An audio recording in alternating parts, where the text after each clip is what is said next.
আল্লাহর হাবিব সাল্লাল্লাহু আলাইহি ওয়াসাল্লামের সাথে আম্মা জান আয়েশার ঝগড়া হলো।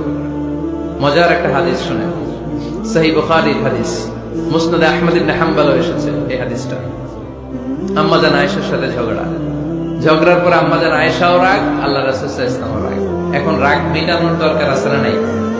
আল্লাহ রাসূল সাল্লাল্লাহু আলাইহি ওয়াসাল্লাম বললেন, আয়েশা চলো মিটমাট করে ফেলি। সুবহানাল্লাহ কইবেন না? চলো মিটমাট করি। তো কারে ডাকবো মিটমাটের জন্য? ওমর রে ডাকি।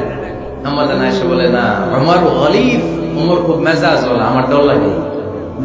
তোমার আব্বারে ডাকি। আব্বারে ডাকেন। আব্বারে ডাকেন। খুশি হয়ে গেছেন আম্মা জান আয়েশা রাদিয়াল্লাহু আনহা। আবু বকর রাদিয়াল্লাহু চলে আসলেন, দাঁড়ালেন। এবার বিষ্ণু সাল্লাল্লাহু আলাইহি ওয়াসাল্লাম বললেন, তাতাকাল্লিমিন আও আতাকাল্লাম, কি ঘটছে আমাদের মাঝে, তুমি বলবা না আমি বলবো? আম্মা জান আয়েশা বললেন, তাতাকাল্লামু আনতা ওয়ালা তাকুল ইল্লা হাক্কান, আপনিই বলেন, তবে সত্য ছাড়া মিথ্যা বলেন না। আবু